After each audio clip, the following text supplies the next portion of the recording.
I'm Joe Murphy. I get questions every once in a while from people on LinkedIn or at in my Leadership Academy. I want to talk to you about one that I got from Mariana Skubik. She asks me whether we can manifest things, and her direct reading here, or her direct question is, we hear a lot of stories all the time about we can have everything we want in life. And asking ourselves why we don't, the reason is that we possibly are in contradiction, she says, with our subconscious mind. Number one, our subconscious mind has a contradiction with what we want. Two, we don't have the right skills, or we don't have the right mindset to get it. And but we still believe that we can manifest anything.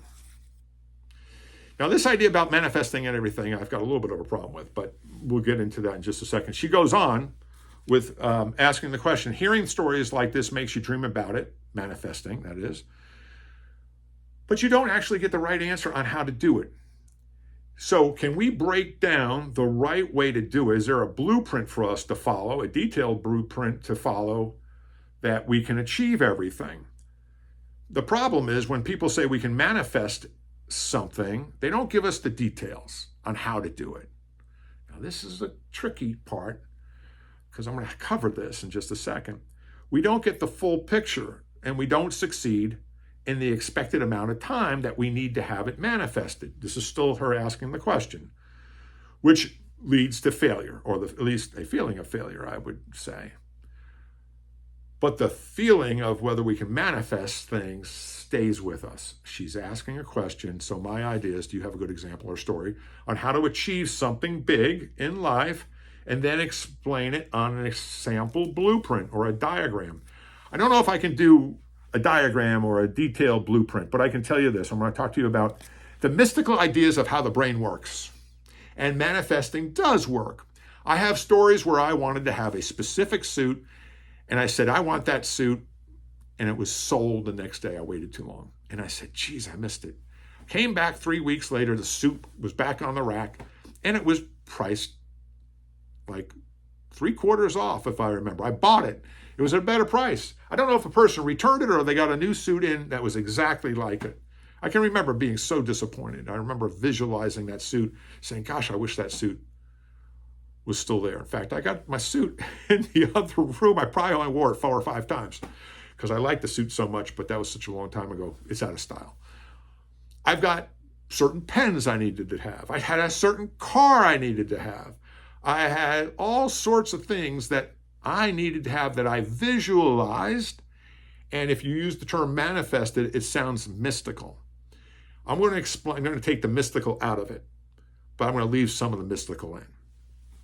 Back when I first started off in business, I got enough money to buy a Honda Accord. Now, at the time, Honda Accords weren't so popular, and they weren't making them here in the United States. They were still being made in Japan. That's how long ago it was. Now, when I went to the dealer, they were selling those cars like there was a line of people. And I wanted a gray one so bad. The guy said, no, the only things that we got coming in from Japan is a white one that hasn't been taken yet. Are you interested in it? I thought about it for like 15 minutes. That's not a very long time for me. I usually wait a day or so. And I said, I'll take it.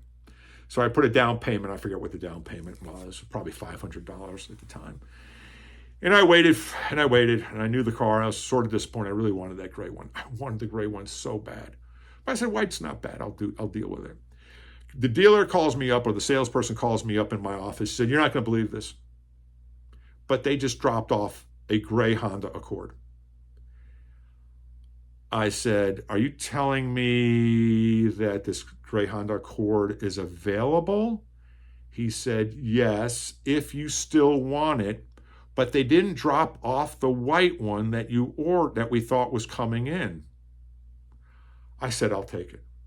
Then I said the next thing, because I was very poor, had a poor mentality, and you'd have to know how cars were set up back in this. There's a left driver's side mirror on the outside and a passenger side mirror on the right side. I said, it doesn't have the right mirror on the right-hand side, right? Because that was $90 more. I couldn't afford the $90. He said, no, it doesn't have the $90. It doesn't have the passenger side window mirror. I said, oh, wow. I know you're laughing at that, but that was my poverty mindset. I went down to the dealer, got the car. I drove up to my mother's house, which is about 11 hours away, probably a weekend later. And on the opposite side, coming on the highway in a dividing, if you can think about a 4-lane highway divided by a grass median strip, it was early in the morning. Another Honda Accord, gray, was driving in the opposite direction. We were probably one of a few cars on the highway at that hour, but it was crack of dawn. And he was passing me by, and he was looking at my car, and I was looking at his car. And I knew we were both thinking the same thing. You got one of the first cars from Honda that year in a gray one. Fast forward 3 weeks later. I pull up to a stoplight, and I pull behind a car exactly like mine, gray.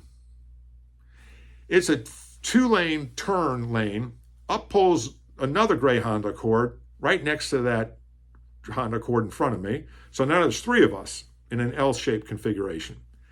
Next to me comes up is a white Honda Accord, exactly like the 4 cars we have there. Now, is this mystical?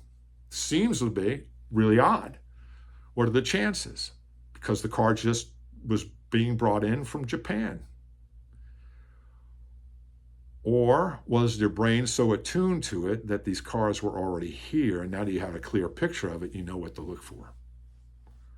This is the power of visualization. I have stories about pens, suits, cars, and other things that have happened in my life that have, I don't want to say appeared, but have appeared. I have had good things happen to me, and I have to watch how my brain works, because equally important, if I visualize negative things, I can set up the circumstances, the behaviors inside myself, the attitude, my facial expressions, to bring about certain negative things with certain people. So I've learned to keep a very positive intentioned attitude. I don't know what's going to happen. I don't know the mysteries of the universe, but I can tell you, keep on believing, but work toward what you're visualizing. And that's the key thing. And we talked about this on some earlier videos, about visualizing what you want and then taking the actions and steps and the manners in which you're going to communicate in line with what you want. And then all of a sudden you step into the frame. You step into the frame and you pull the frame from the future to the present, and you be that person now. I'm Joe Murphy, and I am here for your success.